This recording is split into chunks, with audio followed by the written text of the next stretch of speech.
Bueno, hoy día damos inicio entonces a este nuevo módulo referido a lo que es la declaratoria de fábrica, ¿no? Y antes de ver el tema relacionado a lo que es este reconocimiento jurídico sobre edificaciones, hay que partir en referencia a que la persona legitimada para realizar esta declaratoria de fábrica debe ser aquel que tenga el derecho para poderlo declarar. Y dentro de los derechos hay que partir del principal derecho o el derecho más completo que puede tener una persona sobre un bien, que es el derecho de propiedad. Entonces, el derecho de propiedad, dentro de los derechos reales, decimos que es el derecho más completo que existe, ¿no? Porque el derecho de propiedad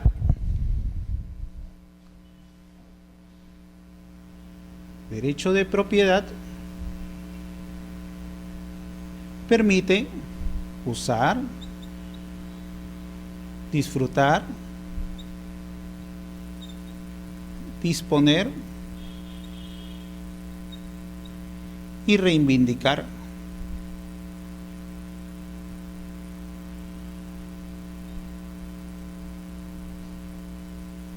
¿qué cosa?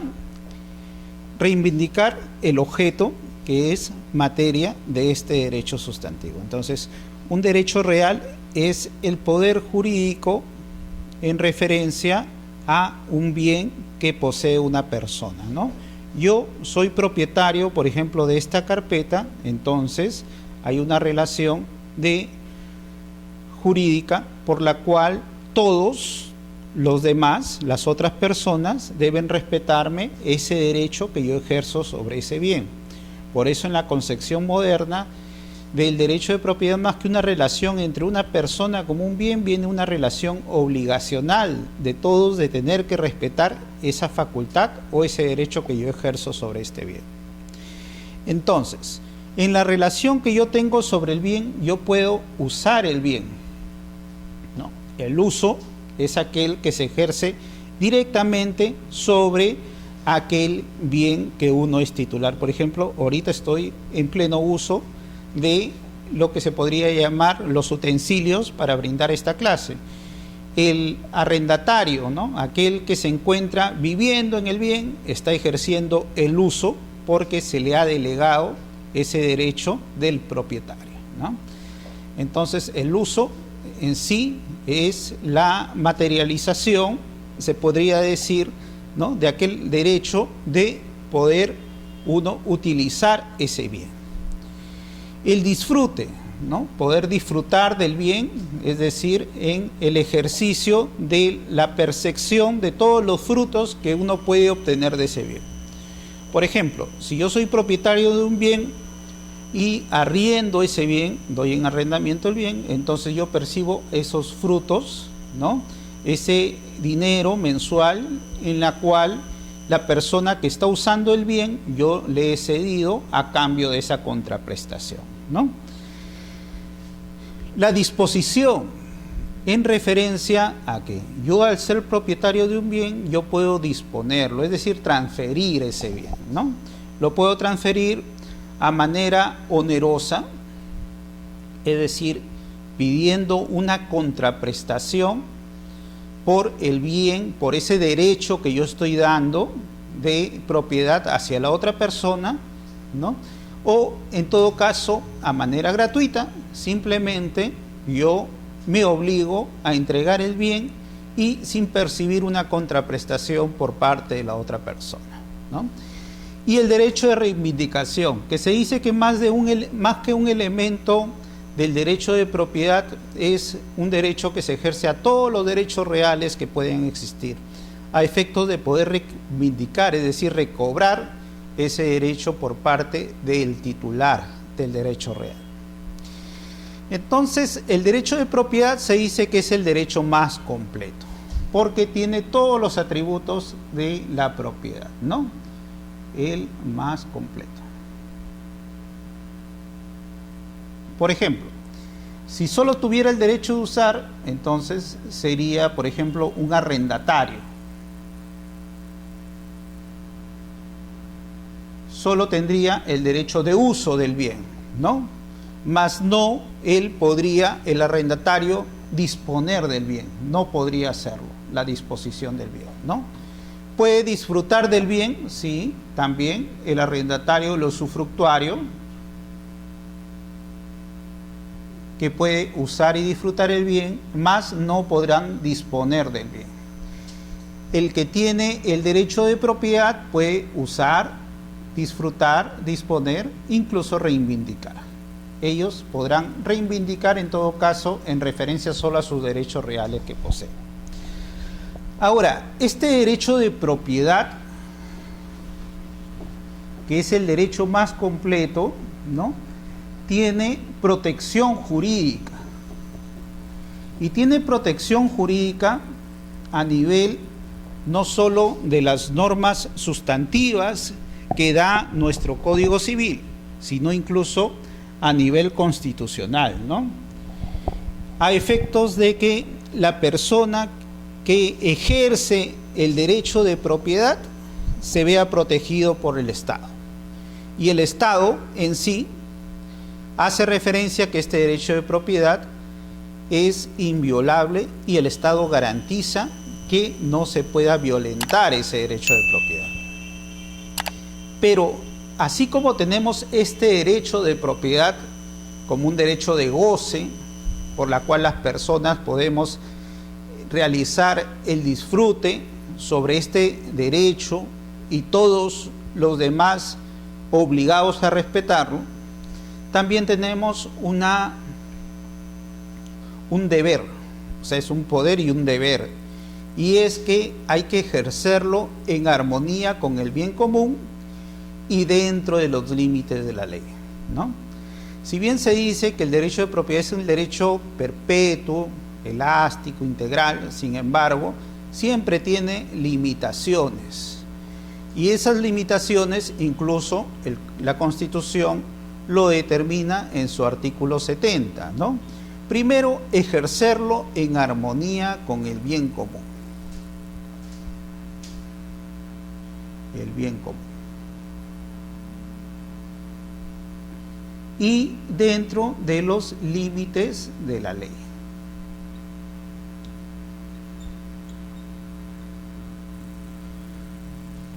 Yo no podría, por ejemplo, en mi derecho de propiedad, realizar un abuso del derecho mismo que ejerzo, porque el abuso del derecho no es protegido por el Estado.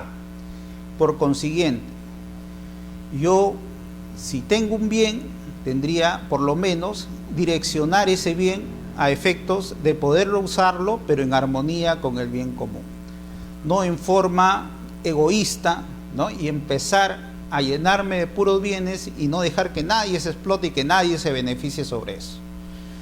Y un castigo que se puede dar a esas personas que realizan ese uso indebido del bien es que aquellos posesionarios que van y materialmente explotan el bien a nivel económico, ganan el derecho de propiedad mediante la usucapión o denominada prescripción adquisitiva de dominio. Y en base a eso, yo, como no he usado el bien en armonía con el bien común, es factible que lo pueda perder. Ahora, dentro de los límites de la ley, entonces, si me dicen que es un derecho perpetuo, un derecho integral, sin embargo, todo derecho sustantivo siempre tiene límites. En este caso, las normas jurídicas pueden otorgar límites, pero también se puede otorgar límites en referencia a los contratos privados que uno puede ejercer.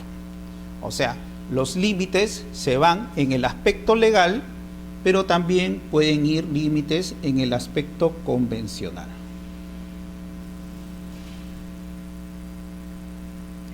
Por ejemplo, en el arrendamiento, ¿no?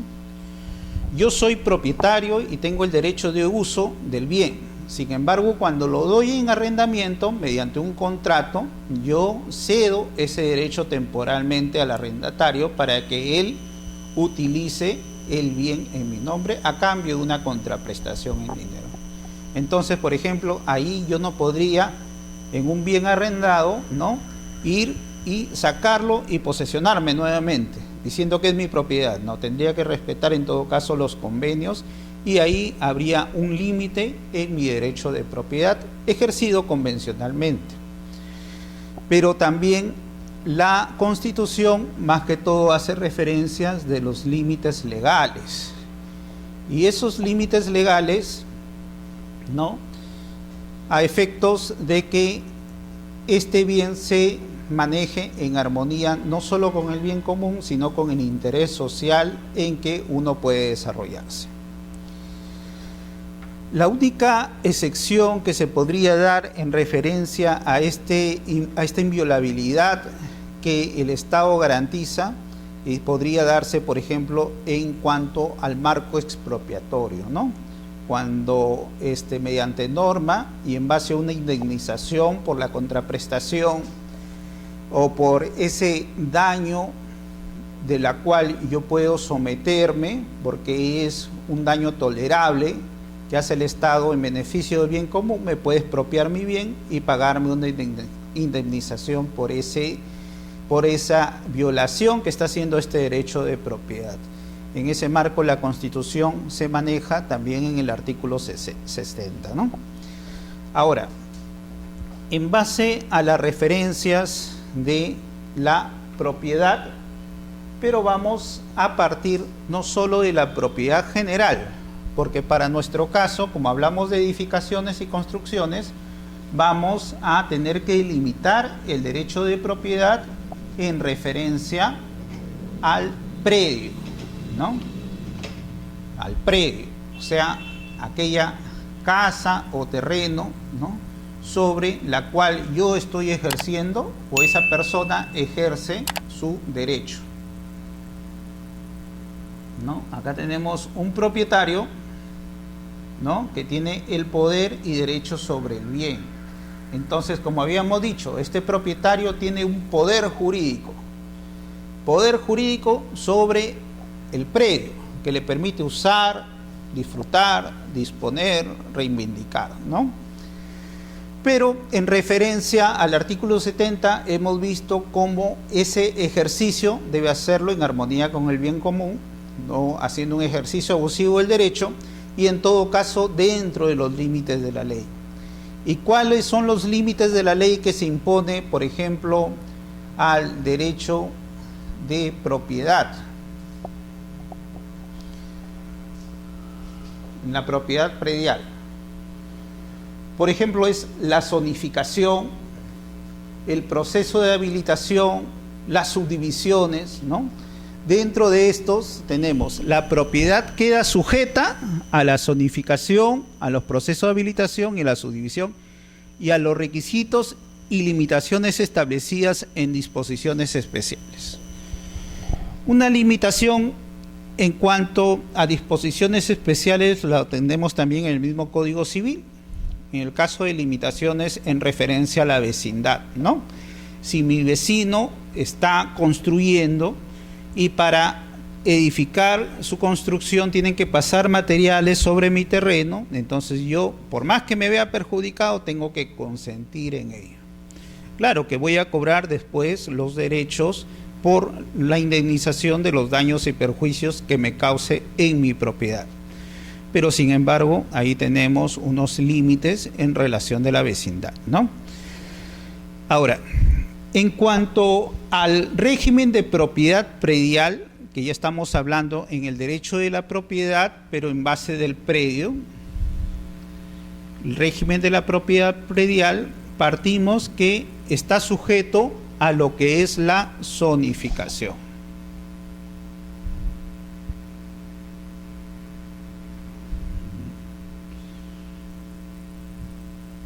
Esta zonificación está elaborada dentro de un plan urbano que los otorga las municipalidades provinciales a efectos de un desarrollo ordenado de las actividades donde las personas llegan a vivir y mantienen la vecindad y las actividades económicas propias, ¿no? Dentro de ellos tenemos, por ejemplo, las unidades residenciales, a efectos que las personas puedan vivir en esos ambientes. La zonificación en referencia a zonas comerciales, ¿no? A efectos de establecer comercios para las actividades económicas diarias. Zonificaciones industriales, a efectos de imponer las industrias. Entonces, muchas veces resulta que personas haciendo el ejercicio abusivo de un derecho, por ejemplo, se dedican a actividades industriales dentro de una zona residencial, ¿no? Poniendo, por ejemplo, fundiciones, u otros que se dedican a las actividades como la cría de animales, que puede conllevar a enfermedades propias de esa actividad y peligroso en las zonas residenciales. En ese sentido, el Código Civil dictamina medidas preventivas para evitar los daños causados, ¿no? Y en referencia a eso, se puede limitar nuestro derecho de propiedad también en referencia al uso que damos sobre ese bien. Entonces, en cuanto al uso que yo doy sobre mi bien en una zona residencial, la municipalidad va a determinar que ahí yo desarrolle una actividad para vivienda. Y por lo tanto, el tipo de estructura o edificación que vaya a desarrollar en esa zona va a ser casas familiares, multifamiliares, depende de la densidad que permita a las personas radicar en ese espacio local, ¿no? Porque tenemos de RDM, residencial de densidad media, ¿no? RDJ, residencial baja, ¿no? Y otro tipo de actividades que pueden ser mixtas, también residenciales y a la vez el comercio. En ese sentido, la zonificación determina el tipo de edificación que yo voy a realizar dentro de esa zona. Por eso es importante, antes de adquirir un terreno, ir y averiguar en la municipalidad a efectos de ver la zonificación que se va a permitir en esa edificación, en esa zona. Porque si yo tengo en miras adquirir un terreno grande para realizar, por ejemplo, una actividad industrial, pero me encuentro en una zona residencial, lo más probable es que no me otorguen licencia y en todo caso mi inversión no será la adecuada, ¿no? O viceversa, si yo voy a poner un complejo de casas o mi proyecto es hacer mi vivienda en una zona industrial, van a afectar la salud de las personas que vivan en ella. Por eso es que la propiedad predial en este caso queda sujeta a la zonificación. Ahora también se habla de los procesos de habilitación urbana.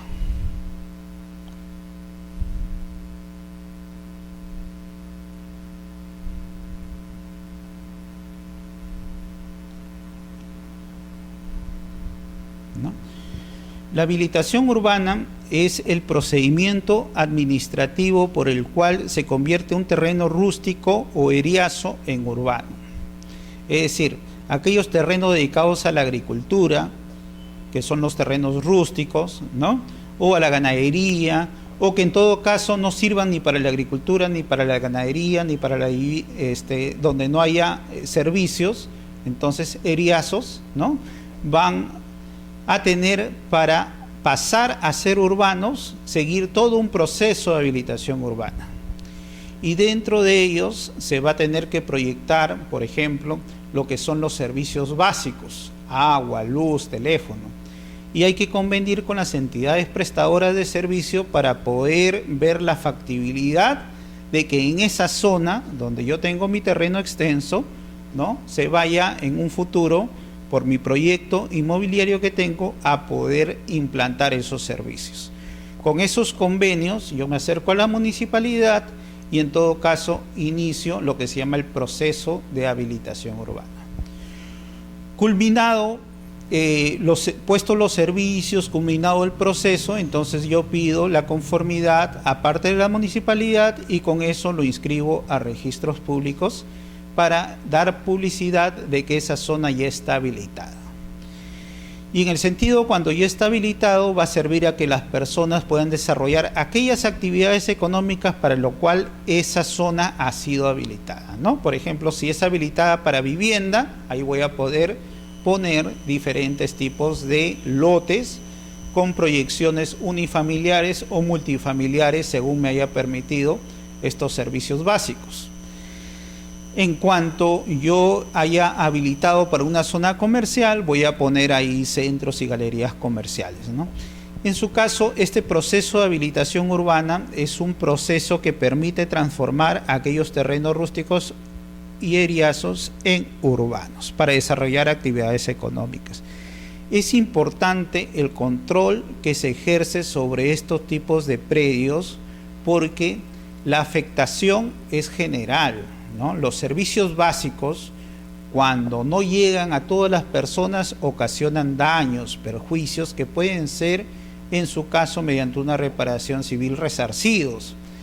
Pero es mejor evitarlo y en este sentido estar controlados en lo que es la zonificación.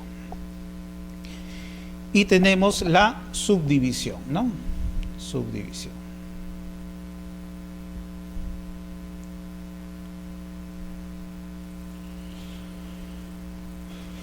La subdivisión también es la autorización municipal que me permite en un terreno extenso poderlo independizar en dos terrenos de menor extensión, ¿no? Es como partir una torta o en todo caso un terreno, ¿no? Cuadrado de 200 metros cuadrados, ¿no? Que antes era lote 1 manzana B, ahora va a ser sublote 1, ¿no? Sublote 1B y sublote 2B, sublote,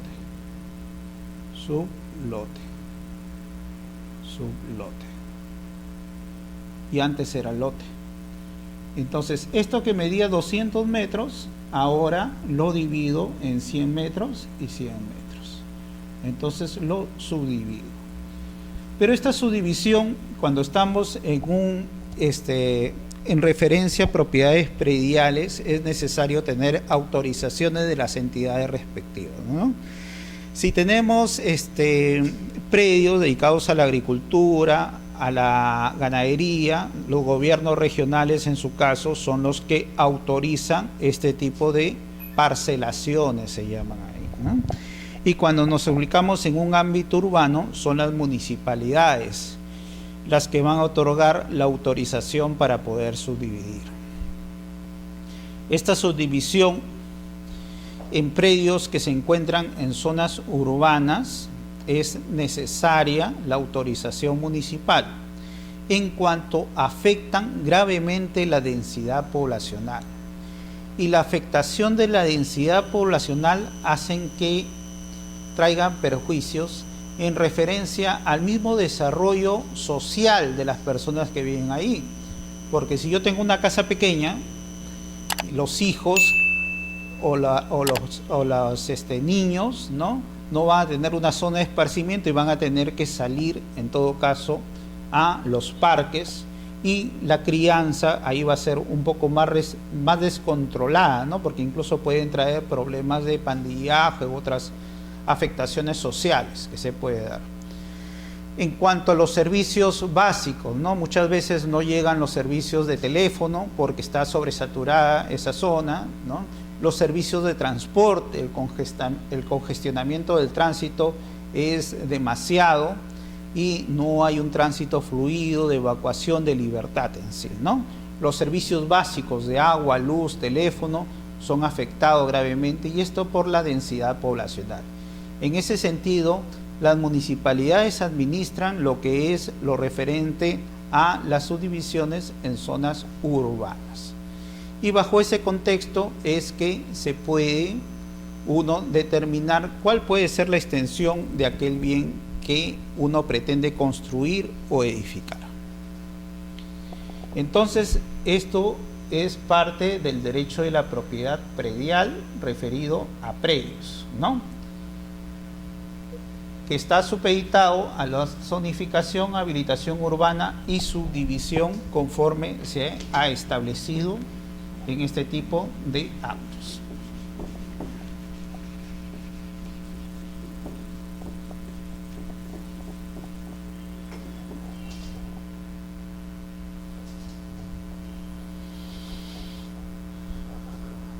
Ahora, cuando yo adquiero un bien, básicamente, en la extensión, por ejemplo, de mi derecho de propiedad referido a este predio, sujeto a estas limitaciones que he explicado, y en todo caso, sujeta a la zonificación, proceso de habilitación y subdivisión, hay que ver la extensión.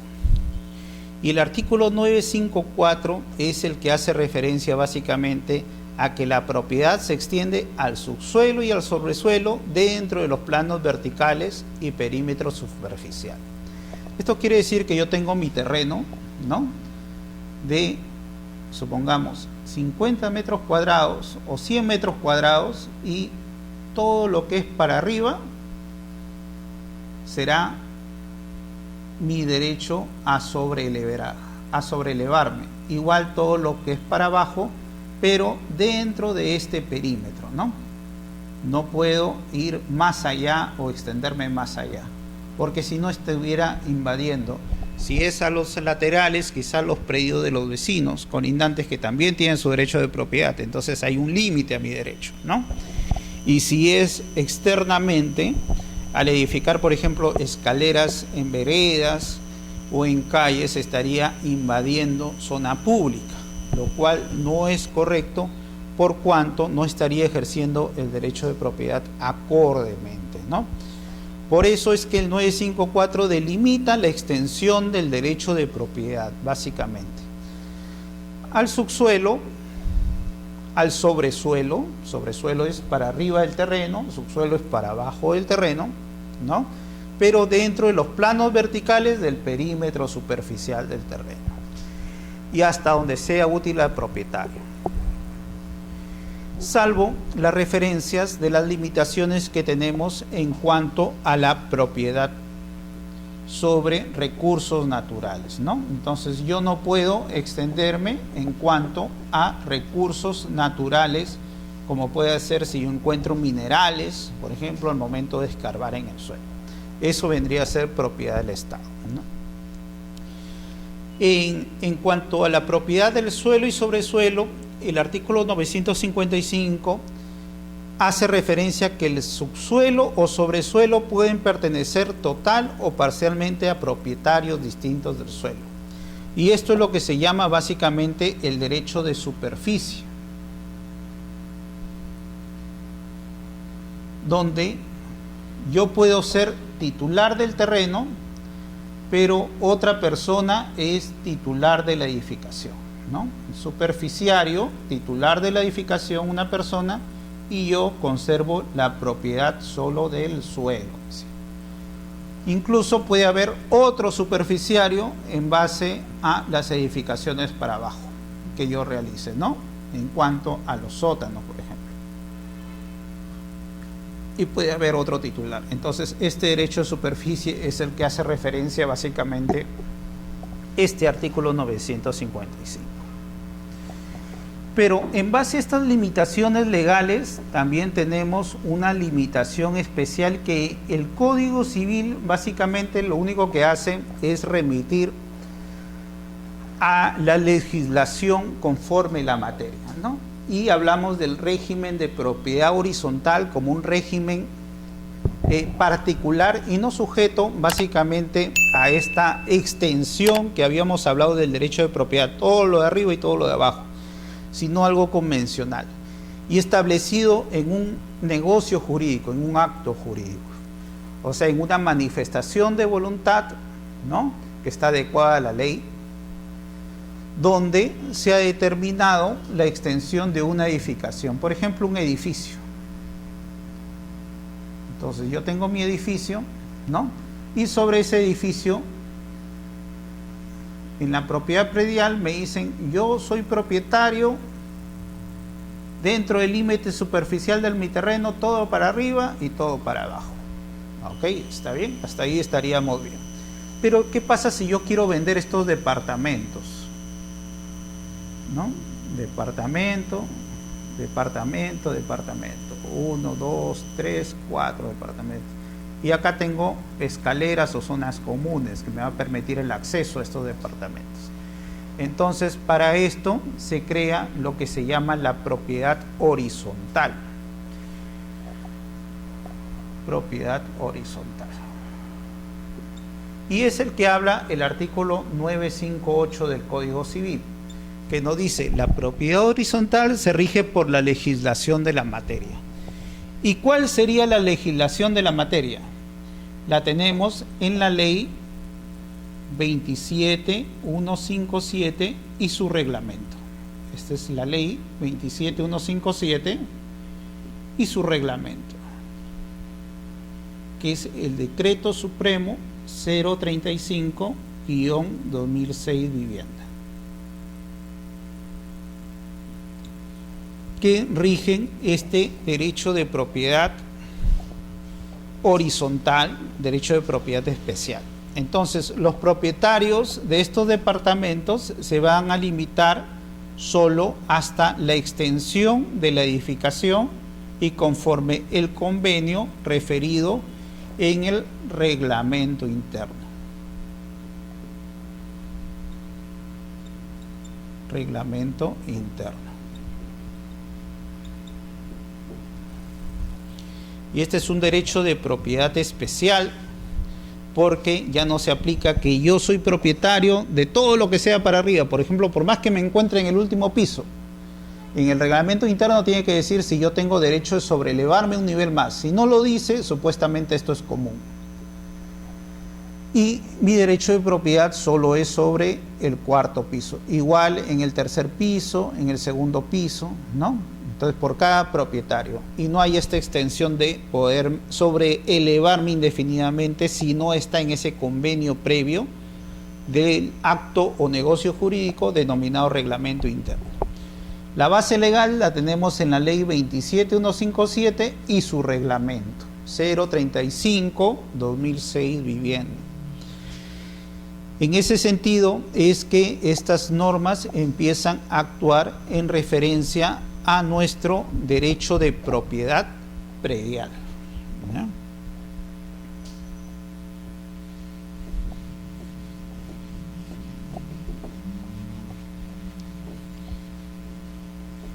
Esto es un entendido para conocer qué es el derecho de propiedad, cuál es el derecho de propiedad predial, qué límites yo tengo en referencia al derecho de propiedad, el tipo especial de derecho que puede establecer nuestra normativa sustantiva en referencia a la propiedad horizontal. La propiedad horizontal, bajo el amparo de la ley 27157, habla de dos supuestos, que es una propiedad vertical o sobrelevada y una propiedad tumbada. Una propiedad tumbada podría ser, por ejemplo, una quinta, ¿no? Donde tenemos un pasaje común y tenemos propiedades de los departamentos, ¿no? 1, 2, 3, 4 y acá tenemos una zona común de acceso. Entonces, una propiedad tumbada o una propiedad horizontal vertical, ¿no? Que tenemos, por ejemplo, un edificio donde existen edificaciones que se sobreelevan sobre el mismo límite vertical. La ley 27157, en referencia a los tipos de regímenes que se puede adoptar, nos hablan de dos tipos. El primero, el régimen de propiedad exclusiva,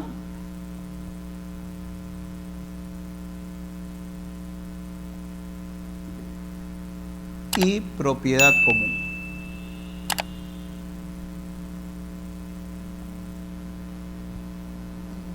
Y el otro régimen vendría a ser el régimen de independización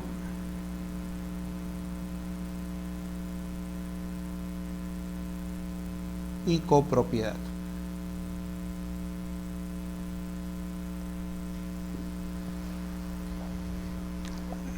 Y más o menos la diferencia entre ambos regímenes es que en el régimen de propiedad exclusiva y propiedad común comúnmente se da para propiedades horizontales o verticales, donde el terreno es común y sobre ellos se extienden las edificaciones. Sin embargo, en el régimen de independización y copropiedad, el terreno es propio de cada unidad, porque sobre ellos no hay más edificaciones, sino las que se pueden proyectar cada departamento en referencia a su derecho de propiedad, básicamente normado en el artículo 954 del Código Civil, ¿no?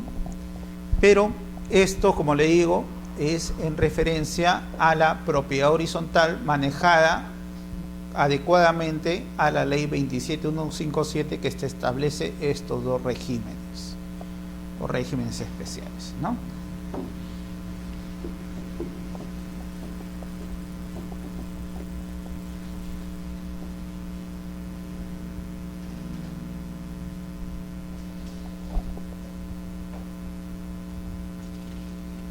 Tenemos la extensión de la propiedad y ahora pasaremos a básicamente ya a coger el tema que por el cual estamos convocados, ¿no? ¿Qué cosa es declaratoria de fábrica? Entonces, se dice que la declaratoria de fábrica es el reconocimiento legal de la existencia de cualquier tipo de obra.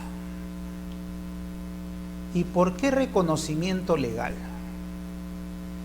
Para que yo deseo que el derecho que yo ejerzo sobre esa edificación, ¿no?, sea reconocido legalmente. Porque hay que partir.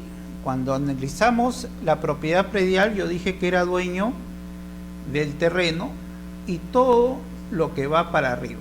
Entonces, si yo he levantado una casa, mi derecho de propiedad ya no está limitado en referencia a solo el terreno, sino está limitado ahora en el terreno y en la edificación, que es lo que yo lo estoy aprovechando.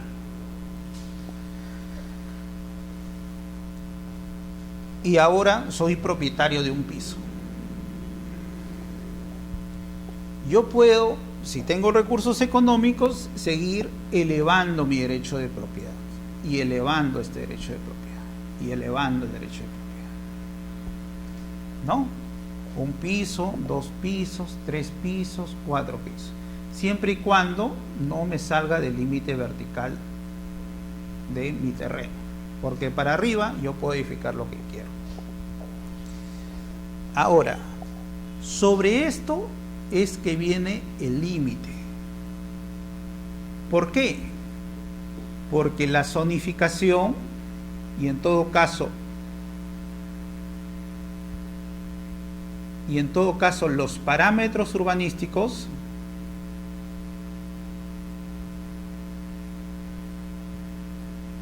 me ponen límites.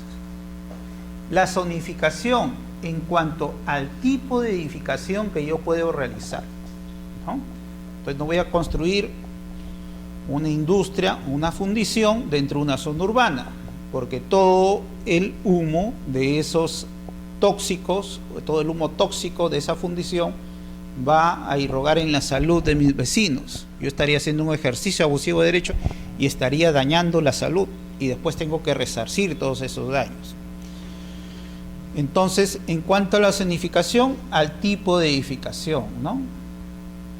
Al tipo de edificación. En cuanto a los parámetros, ¿a cuántos pisos yo puedo edificar?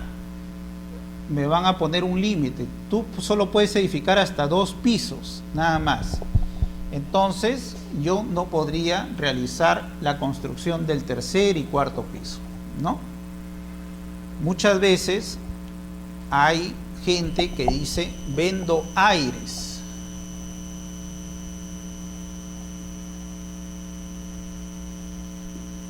y yo realizo la compra de estos aires porque yo tengo la intención de querer edificar. Compro los aires, pero cuando voy a edificar la municipalidad no me lo autoriza. ¿Por qué? Porque hay un límite en cuanto a la zonificación y en cuanto a los parámetros. Entonces, por más oferta que haya, siempre hay que averiguar la factibilidad de poder sobrelevar. Así también hay que ver en cuanto, este es el límite que da la ley. Ahora, en cuanto al límite, ¿no?, que dan los contratos en sí. En este caso tengo que examinar el límite privado en referencia al reglamento interno. Y dentro del reglamento interno tengo que ver si los aires, ¿qué condición tienen? ¿Son propios o son comunes? Si son propios, entonces debe haber, por lo menos en el reglamento interno, lo que se llama una reserva de aires. Y en base a esto es que esa persona me va a poder vender los aires. Porque en el reglamento interno hay una reserva de aires. Si no hubiera una reserva de aires, entonces se presume que los aires son comunes y no me lo podrían transferir. ¿Ya? Hay que ver el reglamento interno para determinar este derecho de sobrelevación en cuanto a los convenios, que uno establece los límites por convenios. Y hay que ver los límites legales en cuanto a la zonificación y los parámetros urbanísticos si permiten sobreedificar o no.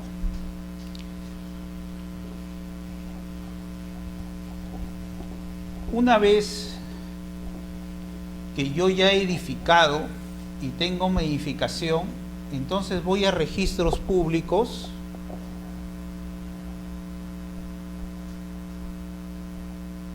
y en registros públicos lo que pido es que se inscriba lo que se llama la declaratoria de fábrica.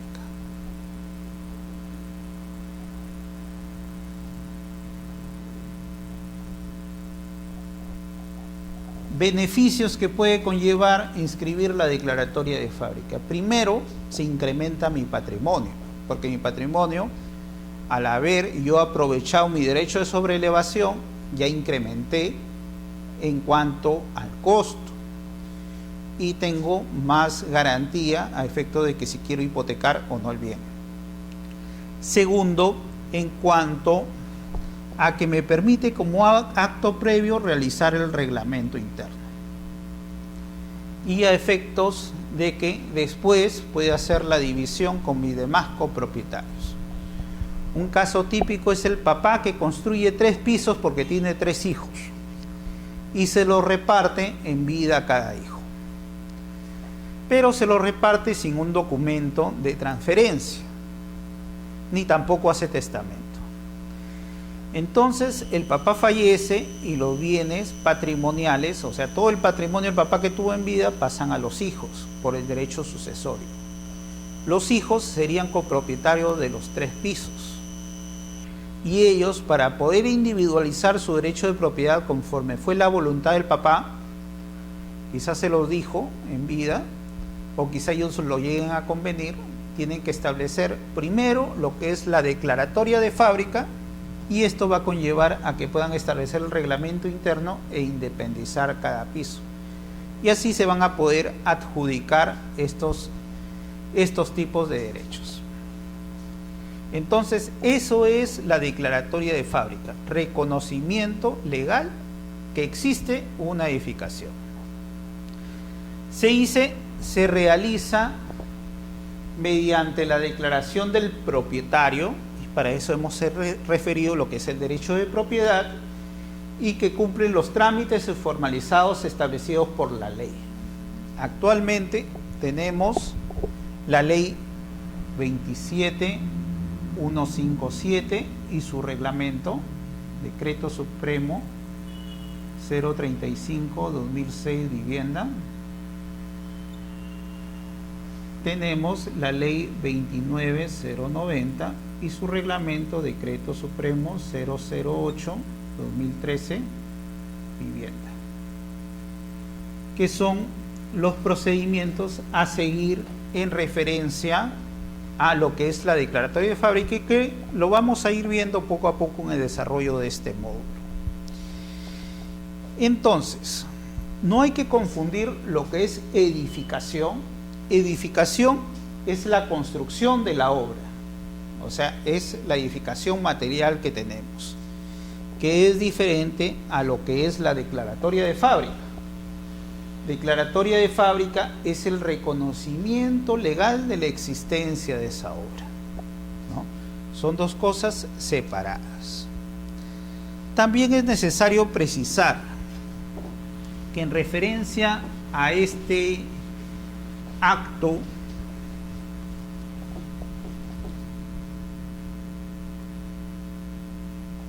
humano que uno ha hecho de edificar y declarar la fábrica, esa edificación, o sea, ese hecho jurídico que ha incrementado mi derecho de propiedad, registros tiene una función de solo publicitar un reconocimiento de un derecho que ya se obtuvo desde el mismo momento que uno edificó. Ya desde que uno edificó, incrementó su derecho de propiedad a la parte edificada. El reconocimiento jurídico en referencia a este hecho material lo brinda registros mediante una publicidad, y se publicita simplemente ese derecho. Se dice que la edificación es una especie de adquisición de derecho originaria. ¿Por qué? Porque no es que yo compro una casa y la pongo encima de mi terreno, sino que yo lo voy adquiriendo conforme voy edificando de manera originaria, no derivada de otra persona. Al igual que la prescripción adquisitiva de dominio, que también es una adquisición de propiedad en forma originaria, dada por la posesión constante, pacífica y pública como propietario. En el derecho de propiedad es por el derecho de haber edificado, yo he incrementado mi derecho de propiedad a la edificación en forma originaria, bajo la regla de la cesión, que todo lo que se une a mi bien es propio mío, ¿no? En ese sentido, igual que la prescripción adquisitiva de dominio, donde el reconocimiento legal del derecho de posesión a propiedad lo da el juez o lo da el notario, acá el reconocimiento de ese derecho de propiedad lo da en referencia a la inscripción que brinda registros para que todos conozcan, ¿no?, ese incremento de mi patrimonio. Entonces, registros públicos, como es un registro jurídico, tiene características especiales. Dentro de las características especiales que brinda un registro jurídico es que tiene una publicidad denominada publicidad material, ¿ya?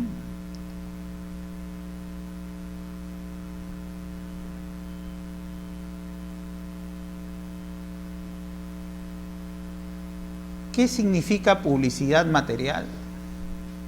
Es que todos tienen conocimiento de lo que está inscrito en registros públicos. Todos tenemos conocimiento, erga omnes. Nadie puede decir yo no conozco o no conocía, ¿no? Tanto así que cuando las inscripciones de edificación se brindan a nivel registral por regularización, después se comunica a las municipalidades para los cobros respectivos de los impuestos, más las municipalidades no pueden desconocer ese reconocimiento de ese derecho patrimonial ya obtenido, incrementado por la construcción. En ese sentido, cumple la función en cuanto a lo que es declaratoria de fábrica. El problema viene en cuanto a la discrepancia que puede haber cuando la edificación fue demolida materialmente, ya no existe edificación porque se demolió, pero registralmente todavía se conserva la referencia de que existe una fábrica de 2 pisos. En este caso, la realidad es mayor que la ficción que puede producir registros en cuanto a su publicidad. Por consecuencia, la publicidad que brinda registros en cuanto a declaratoria de fábricas solo surte efectos de oponibilidad cuando es coincidente con la realidad, mas no cuando no coincide con la realidad. Y por eso es que acá se dice que simplemente es un acto administrativo de reconocimiento o una publicidad noticia que brinda registros, más no constitutivo en cuanto al momento de inscribir se va constituyendo un derecho, no, simplemente es noticia, declarativo de algo que ya existe. ¿Ya? Entonces, no hay que olvidar, una cosa es la edificación y otra cosa es la declaratoria de fábrica. La declaratoria de fábrica es el reconocimiento jurídico de esta edificación que existe. Pero si esta edificación deja de existir, los efectos jurídicos no pueden imperarse en cuanto ya están inscritos, sino la realidad material es la que impera sobre la publicidad que brinda registros, en referencia a lo que es la declaratoria de fábrica.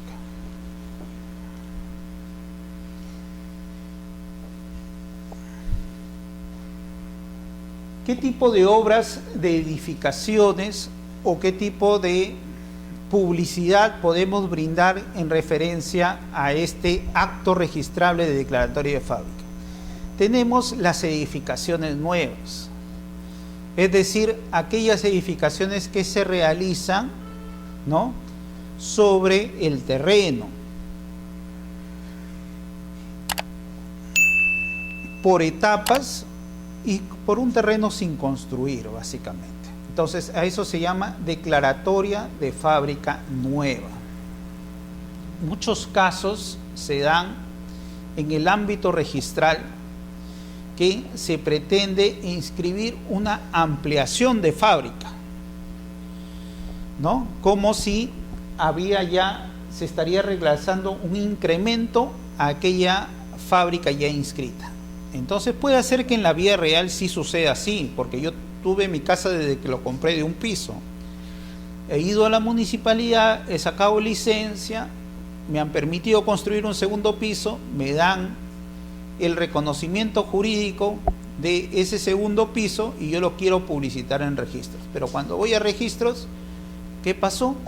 La primera casa, la de un piso, no estaba construida. Entonces, dentro de el proceso de calificación de estos actos, los registradores tienen que ver distintos aspectos de los expedientes de declaratoria de fábrica. Dentro de ellos tenemos, primero, la capacidad del declarante, ¿no?, que sea el propietario. Segundo, la formalidad del acto, o sea, si es administrativo, vía municipal, que esté con el formulario, ¿no?, de declaratoria de fábrica, que en la vía del amparo de la ley 29090 se denomina FUE, formulario único de edificaciones. Tercero, vemos en cuanto a la competencia de la autoridad municipal, si es correcto que esa persona, ese funcionario público que está expidiendo ese acto es competente en el mismo. Y ver la adecuación del título con los antecedentes registrales, y dentro de ellos viene quizá esta problemática que muchas veces impera en registros. ¿Por qué? Porque en registros no aparecía ninguna edificación del primer piso y lo que yo tengo es un expediente de ampliación de fábrica. ¿Y qué va a hacer el registrador? Observa en esos casos. Entonces, hay que tener presente primero, antes de iniciar estos trámites administrativos, ver en qué situación se encuentra el predio en registros públicos. Y para eso podemos sacar una copia literal de la partida registral. Y ahí poder comprobar. Si es un terreno, entonces tenemos que ir a la municipalidad y pedir una declaratoria de fábrica de edificación nueva. Si en la municipalidad ya está el primer piso, bueno, que lo pongan dentro del trámite municipal, el reconocimiento quizá de ese primer piso como efectos de regularización y la ampliación de fábrica para que conjuntamente ambos documentos vayan a registro. Diferente es el caso de, hay que saber diferenciar lo que es ampliación de remodelación. Cuando se habla de ampliación se habla de incremento de área techada, ¿no? Y cuando se habla de remodelación, simplemente modificación de la tipología o el estilo arquitectónico del mismo. También es frecuente que se inscriban en registros los que son demoliciones, ¿no? Estas demoliciones pueden ser parciales o demoliciones totales. Es cuando en registros figura una casa y en todo caso la edificación materialmente la he derrumbado, para que se publicite adecuadamente dicho hecho jurídico de la demolición, porque es un hecho sobre un bien donde ya el derecho de propiedad se extingue al haberse derrumbado, llegue esto a registros públicos adecuadamente. La problemática que se presenta en cuanto a demoliciones se da muchas veces en que hay ciertos derechos inscritos que impiden que se inscriba este acto de demolición. Como podría darse, por ejemplo, que haya un arrendamiento, ¿no? Entonces yo tengo inscrito en registros un arrendamiento de mi segunda planta. Sin embargo, vengo y solicito la demolición total de la edificación. Entonces, ese derecho que todavía en registros todavía sigue vigente, quizá en la realidad ya ha dejado de existir ese acuerdo, pero al momento de inscribir la demolición voy a destruir el bien y por lo tanto voy a afectar el derecho a ese arrendatario, ¿no? En ese sentido se le va a pedir seguro o bien el levantamiento, la cancelación de ese contrato o en todo caso la conformidad a efectos de no determinar que hay un perjuicio sobre esa persona. Otro caso frecuente que se da en referencia a lo que es edificación nueva, ampliaciones, demoliciones, remodelaciones, es cuando el predio se encuentra sujeto a un régimen, es decir, a un reglamento interno, como los habíamos hablado bajo la ley, ¿no? 27157. Por ejemplo, se da el caso frecuente en que las personas son propietarios de 3 niveles. Acá es propietario A, acá es propietario B y acá es propietario C. Entonces se dice, como yo soy propietario del último piso, por el derecho de propiedad yo puedo sobrelevar y se realiza una fábrica, una ampliación de fábrica sobre su predio y ahora dice que es dúplex. Pero cuando uno revisa el reglamento interno, se da cuenta que no hay reserva de aires.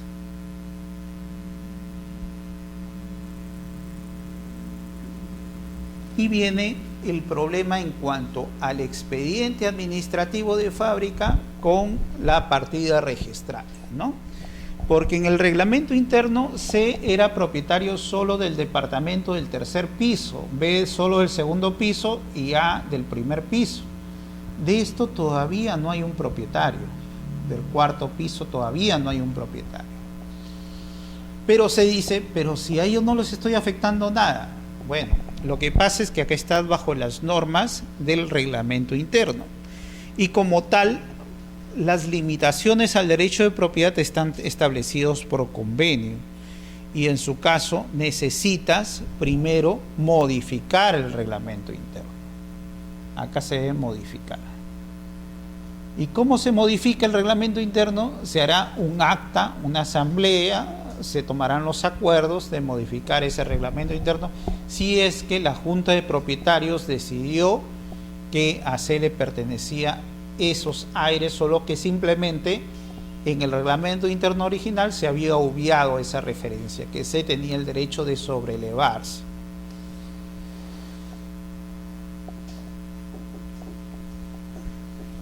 Entonces hay que tener en cuenta también en el estudio de las partidas registrales si es que el predio está sujeto a un reglamento interno. Y sobre eso continuar con el proceso, pero ya sabiendo la realidad registral. Entonces puede haber edificios de departamento, puede haber quintas, casas en copropiedad, centros, galerías comerciales, unidades inmobiliarias con bienes comunes y unidades inmobiliarias que no cuentan con servicios, con bienes ni servicios comunes. Entonces, en todos estos supuestos donde hay bienes comunes, donde hay zonas exclusivas, por ejemplo, los departamentos, zonas exclusivas, y bienes comunes como son las escaleras. Entonces, en todos estos tipos de edificaciones, sean edificios, sean quintas, ¿no? O en todo caso, sean simplemente casas en copropiedad donde hay diversas casas, pero están cercadas y todo esto es común, ¿no? Donde hay piscinas, parques, caminos, etcétera. Todos estos tipos de edificaciones donde hay bienes comunes, hay que tener presente que están sujetos a reglamentos internos. Quizá lo que falta es regularizar el reglamento interno, pero eso no quita que estén sujetos a un régimen ya común para todos. Y por lo tanto es necesario regularizar esos regímenes. ¿Por qué? Puede hacer que en esta quinta las edificaciones sean de un tipo arquitectónico especial, ¿no? Todos conservan una tipología que hace atractiva a la vista ingresar a ese ambiente, pero de pronto uno de los vecinos construye 4 pisos y malogró todo el tipo de arquitectura que se tenía, ¿no? En cuanto a los edificios, el incremento de unidades en forma arbitraria, sin tener el derecho ni el consentimiento de la Junta de Propietarios, o en su caso acá la apropiación de zonas comunes para hacer cuartos adicionales, hace que estos regímenes, estos derechos de propiedad vayan siendo vulnerados en cuanto a las zonas comunes. Mientras existe el régimen, las zonas comunes tienen un régimen de copropiedad especial. ¿Por qué? Porque no se puede realizar la división mientras subsista este régimen.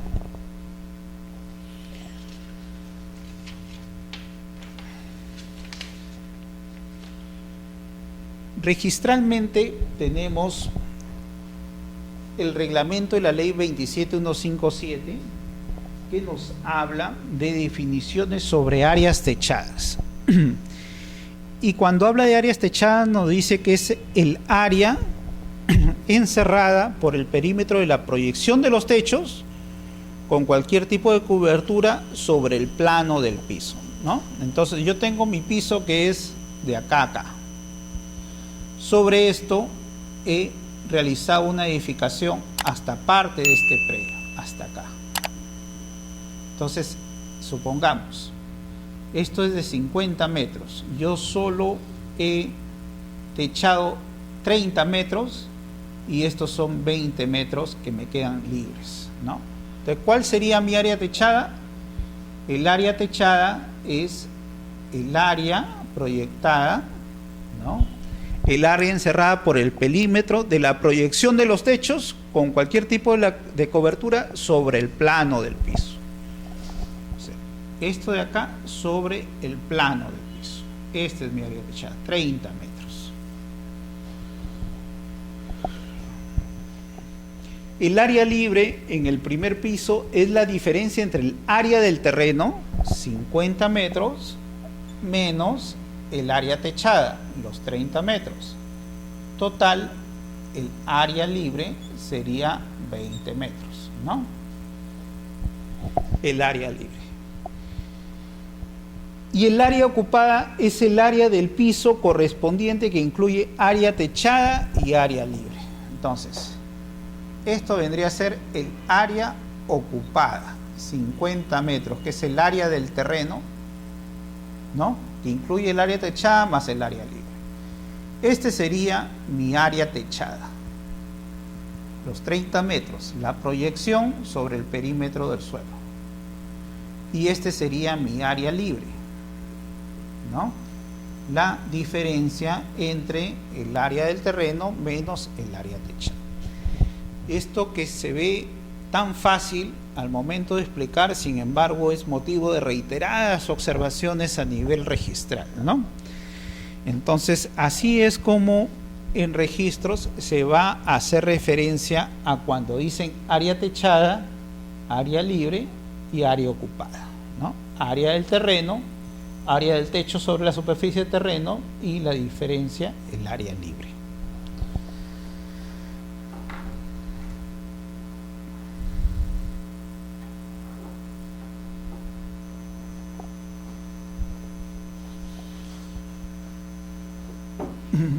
Otro tipo de observaciones frecuentes que se pueden dar en cuanto a las edificaciones lo constituyen los aleros externos. Alero externo. Y básicamente es porque tenemos una edificación que sobresale, ¿no? El área techada sobresale más allá que el área del terreno. El área del terreno, por ejemplo, es 50. El área techada vendría a ser, en este caso, 50, la proyección sobre el terreno. Disculpe, aquí está sobre el terreno, 50. Y esto de acá, esta proyección que es edificado de más para proteger de la lluvia, del sol, a esto se le llama alero externo. Alero externo. A nivel registral se establece que en el primer piso el alero externo no forma parte del área techada, no es área techada. No. ¿Por qué? Porque el alero externo no está sobre la proyección del terreno, sino está sobre la proyección externa de la calle. Entonces, cuando habíamos hablado del área techada, decimos sobre el plano del piso. Y sobre el plano del piso, que conforme a la propiedad, ¿no? Yo no puedo pasarme de los límites de mi terreno, y todo lo que yo soy propietario para arriba es mío y para abajo también, pero dentro del límite de mi propiedad. Lo de acá es un alero externo simplemente, ¿no? Que permite en su caso las referencias sobre las lluvias o en todo caso el sol, que muchas veces dificulta, ¿no? O malogra la vivencia dentro del hogar. Y lo permitió el Reglamento Nacional de Construcciones en referencia a que sean de 2,50 metros de altura y no sobrepasen los 50 centímetros en referencia de la proyección fuera del terreno. Lo permitió el Reglamento Nacional de Construcciones. El Reglamento Nacional de Edificaciones, sin embargo, solo permite aleros cuando hay retiros. Cuando acá hay un retiro obligado, entonces solo permite aleros siempre y cuando esté dentro del retiro.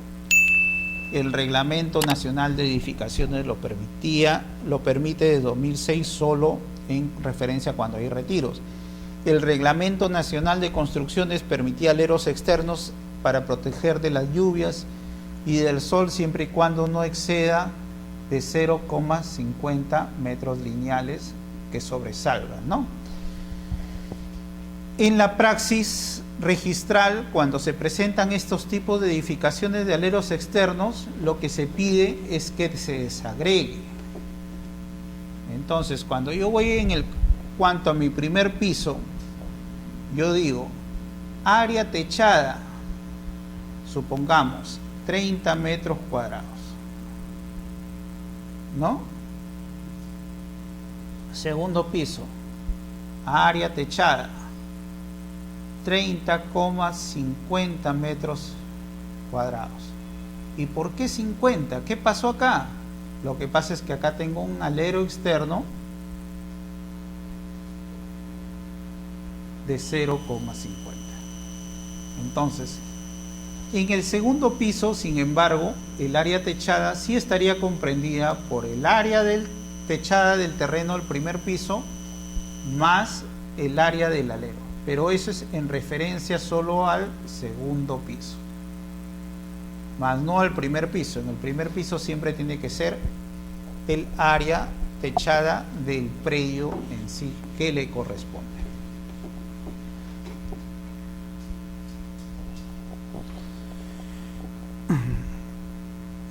En referencia al reglamento de la ley 27157 y acogido también por la ley 29090 y su reglamento, habla de los parámetros urbanísticos y edificatorios, ¿no? Y básicamente son las normas urbanísticas que ya cada municipalidad, en el control de la administración, de la densidad poblacional o en todo caso de la población que vive dentro de su distrito y su competencia, establece bajo una norma de un proyecto urbanístico cuál va a ser los tipos de zonificaciones, los usos compatibles en referencia a esa zonificación, ¿no?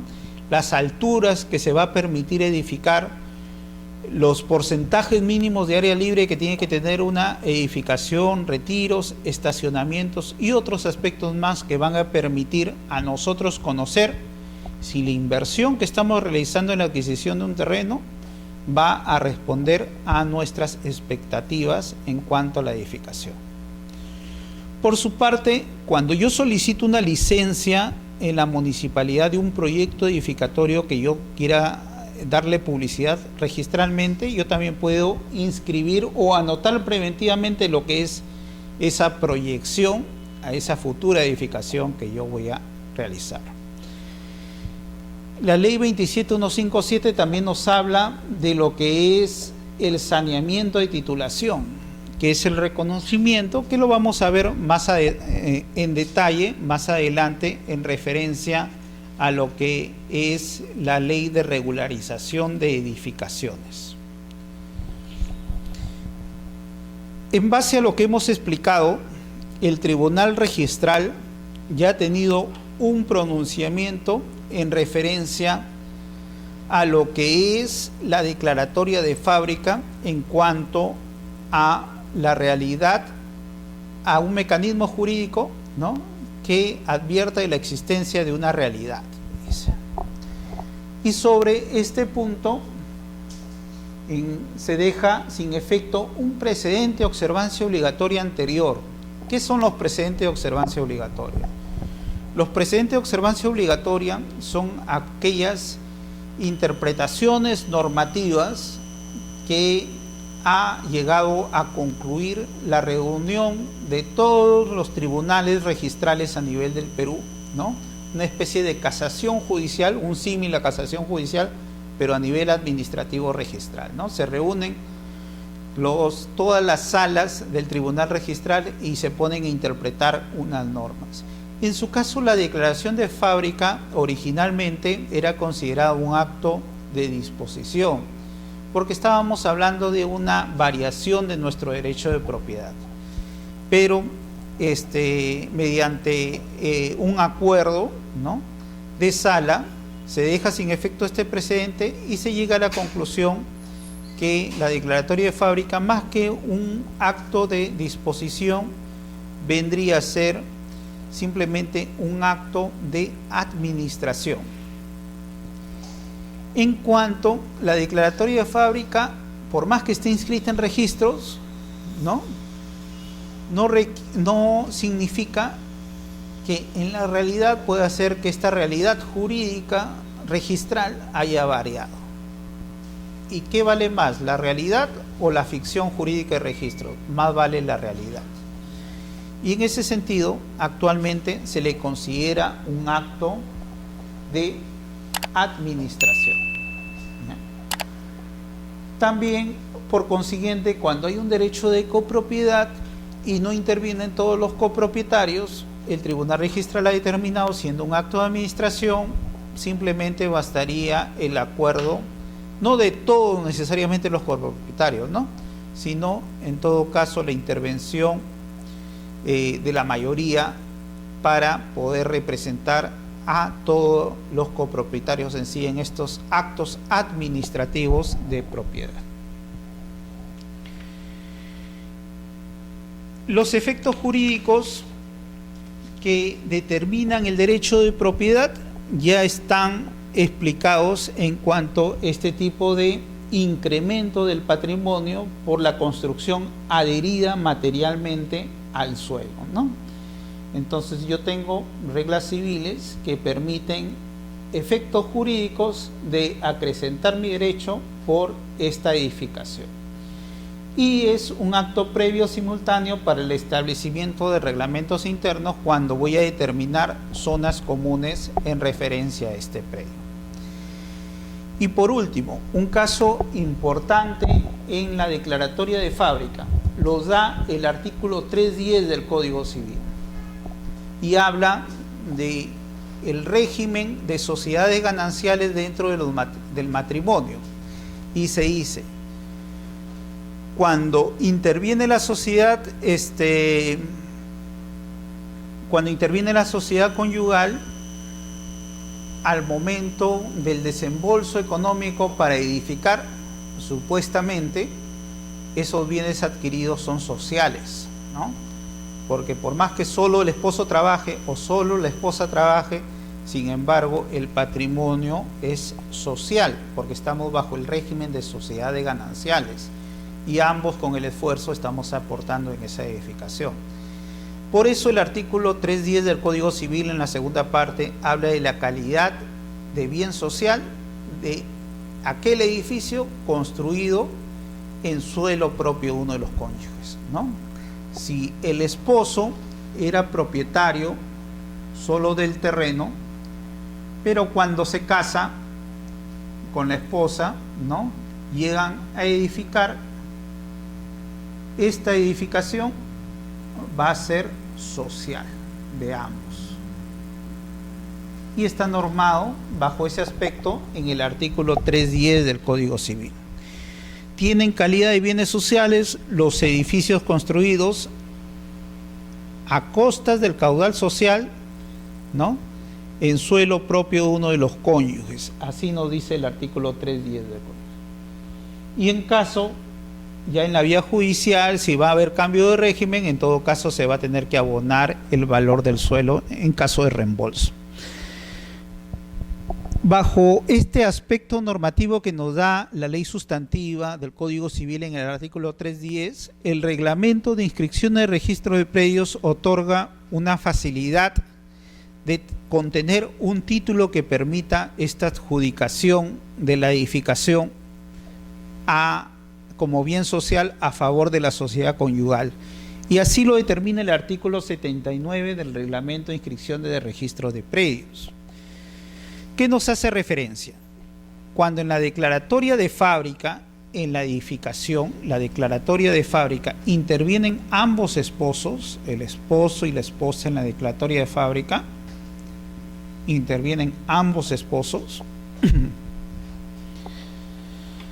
que están sujetos a un régimen de sociedades gananciales, que es el régimen por la cual todos los bienes que adquirimos a título oneroso, supuestamente es social, o sea, cuando pagamos un dinero o invertimos con nuestro patrimonio del matrimonio social, entonces es de ambos, ¿no?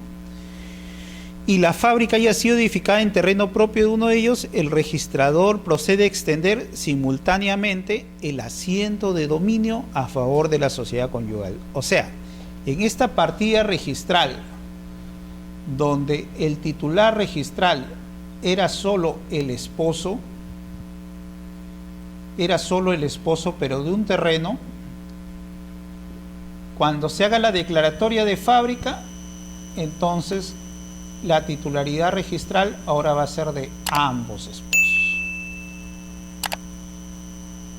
Siempre y cuando la edificación se haya realizado con dinero de la sociedad de gananciales, ¿no?, sea un bien social, en ese caso.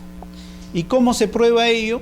Con la copia certificada de la partida de matrimonio que expide el funcionario municipal, ¿no? O en todo caso la RENIEC, y en base a ello, más la declaración que realizan ambos de la fábrica como bien social, ¿no? Más la partida de matrimonio, esto va a dar origen a que se inscriba la transferencia de propiedad a favor de ambos esposos como un bien social.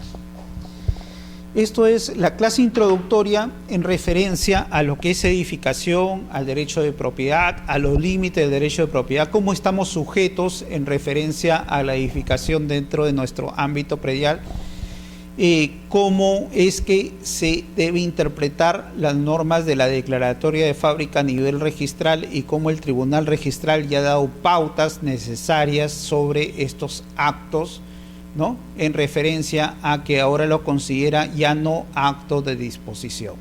Y además los beneficios sociales que puede conllevar este acto cuando es publicitado en registros. No solo incrementa el derecho de propiedad, sino determina también la sinceridad de a quién pertenece esta edificación. En estos casos de sociedades gananciales será a favor de ambos cónyuges. Esta es la primera clase, los esperamos en el segundo módulo. Muchas gracias.